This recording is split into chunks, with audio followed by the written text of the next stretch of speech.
বলা আছে কত টাকা হতে তার চতুর্থাংশ, চতুর্থাংশ মানে 1/4 অংশ বাদ দিয়ে অবশিষ্টের তৃতীয়াংশ হতে 5 টাকা খরচ করলে 10 টাকা থাকবে। কত টাকা হতে, আমরা এই কত টাকাটাকে মনে করি ক টাকা।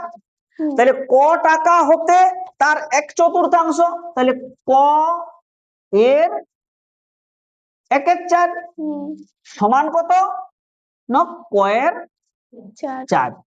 এটা আমরা প্রথম শর্তটা পাইলাম, চতুর্থাংশ বাদ দিয়ে।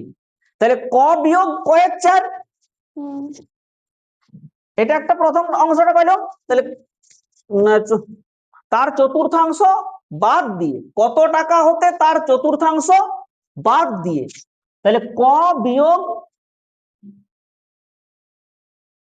ক এর 4, এইটা অবশিষ্টের তৃতীয়াংশ হতে। তাহলে অবশিষ্ট কত থাকছে, অবশিষ্ট থাকছে 4। তাহলে 4 ক বিয়োগ ক সমান কত, 3 ক ভাগ 4। অবশিষ্ট, এটা অবশিষ্ট, অবশিষ্টের তৃতীয়াংশ মানে এটা গুণ 1/3। তাহলে কত হলো না 3 একে 3 ক ভাগ 12। অবশিষ্টের তৃতীয়াংশ হতে কত খরচ করেছে, 5 টাকা।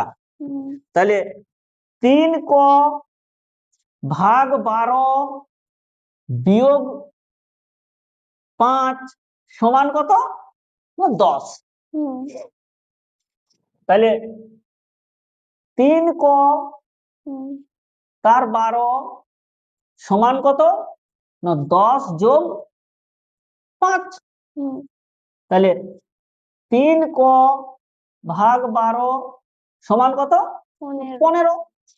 তাহলে এইখানটাতে করি 3 ক সমান কত, 12 আর 15 গুণ করব। তাহলে 12 গুণ 15 লিখি।